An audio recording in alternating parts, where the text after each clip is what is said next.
প্রতিবাদ সভা ও মিছিলে সাবেক দুইবারের মন্ত্রী জাতির বিবেক সাংবাদিক বন্ধুগণ আপনাদের মাধ্যমে সজন মানুষ পরিচ্ছন্ন রাজনীতিবিদ স্পষ্টভাবে জানিয়ে দিলেন জনাব নাজিরউদ্দিন আল আজাদের পারবে না। আজকের এই জাতীয় ঐক্যের পিছনে কখনোই ছিল না। জীবনের সম্মানিত সভাপতি বাংলাদেশ নিয়ে উপস্থিত জাতীয় নেতৃবৃন্দ আপনাদের সকলকে কম্বাইন হিউম্যান রাইটস ওয়াচের পক্ষ থেকে ভারত করতেছে কৃতজ্ঞতা এবং ধন্যবাদ জানাচ্ছি। পাশাপাশি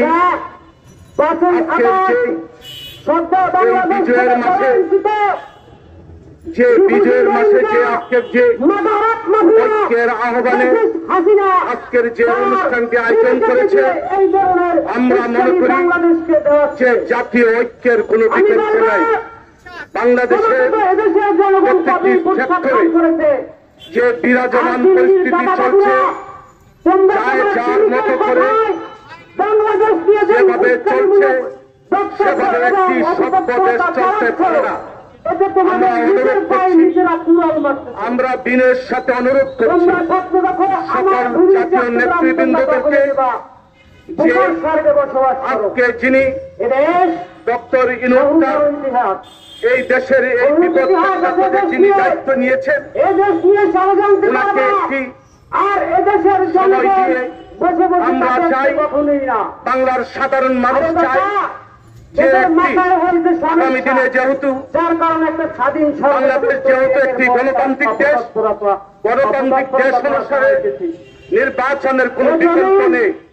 আমরা চাই তাদেরকে একটি সময় দিয়ে আগামী দিনের প্রত্যেকটি সেক্টরে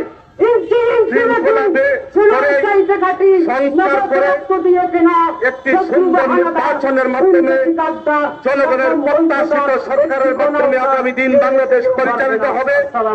পাশাপাশি আমাদের যারা এই বাংলার মানুষ যারা 2024 যারা আন্দোলন করতে যে যাদের জীবন দিয়েছেন তাদের আল্লাহর মাগফিরাত কামনা করছি।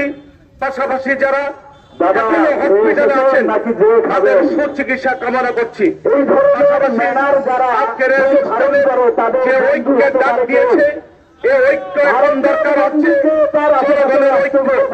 আমরা দেখেছি সবসময় এই 71 থেকে এই 2024 পর্যন্ত আমাদের দেশে যে কাঙ্ক্ষিত স্বপ্ন নিয়ে এই দেশটিকে বাংলাদেশ নামে এই দেশটি এগিয়ে যাচ্ছিল, এই দেশটি লক্ষ্য করতে যে আমাদের অনেক জায়গায় আমাদের ভুল ত্রুটির কারণে আমাদের অভাবের কারণে আমরা আমাদের কাঙ্ক্ষিত জায়গায় করতে পারছি না।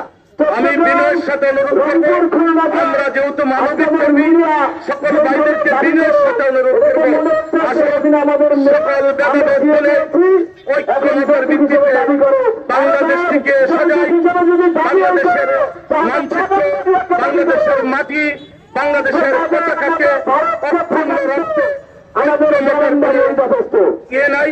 আশা করছি আজকের এই অনুষ্ঠানের মাধ্যমে বাংলার প্রত্যেকটি জায়গায় রাজমুদ্দিন আজাদের আহ্বানে এই জাতীয় নেতৃবৃন্দের আহ্বানে একটি সুন্দর এবং ঐক্যমতের ভিত্তিতে একটি সুন্দর বাংলাদেশ হবে এই আশা ব্যক্ত রেখে আমি আমার বক্তব্য শেষ করছি। আমাদের বাংলাদেশ লিবারেল ডেমোক্রেটিক পার্টির একটি দাবি, বাংলাদেশের যে সহিংসতা সেই সহিংসতা আসলে বাংলাদেশ পাকিস্তান আমরা চাই একটা সুস্থ এবং সুন্দর একটা নির্বাচনের জন্য আমাদের দাবি আমরা আসলে চাই যে পরিবর্তনটা যেন আমরা অব্যাহত রাখতে পারি এবং আমাদের সেই পরিবর্তনটা যেন একটা সুস্থ সুন্দর এবং নির্বাচন সেই নির্বাচনের আহ্বান রেখে আমরা ধন্যবাদ সবাইকে। ম্যাডাম, শাহানা ম্যাডাম এবং আমাদের আমিনুর রসুল সাহেবের নেতৃত্বে কুমিল্লা থেকে বিএলটিভি যারা এখানে পার্টিসিপেট করেছেন তাদেরকে এবং বিএলটিভির সকল স্তরে সিরাজগঞ্জের ভাষায় একটি কথা বলে যায়, প্রিয় সাংবাদিক নিজের হুঁজে হাত বন্ধ আরেকজনের জানাই, জাতীয় নেতৃবৃন্দ এটার মানে হলো জানাই ওদের যে সমস্যা এই সমস্যার জন্য আমাদেরকে পানি ব্যবহার করতে বলেছে। অন্তর্বর্তী ভারত তাদের নিজের দেশে করার লক্ষ্যে সনাতন ধর্মের এবং লোকদের নিরাপত্তা দিতে পারছে না। আমাদের দেশে আন্তর্জাতিক মিডিয়াগুলোতে ধারাবাহিকভাবে প্রচার হচ্ছে, কিন্তু ভারতীয় কোনো মিডিয়ায় আজ পর্যন্ত আসে নাই। কারণ তারা তাদের সেগুলো ঢেকে রাখার জন্য আমার দেশকে আমরা বাংলাদেশি একটি অনিশ্চিত ভবিষ্যতের দিকে ঠেলে দিতে চায়। সার্বভৌমত্বের ক্ষেত্রে ভারতকে বলছি, আপোষ নয়, সরেন্দ্র বাবুকে বলছি, আপনাকে ধন্যবাদ জানাই। আপনি একটি মহান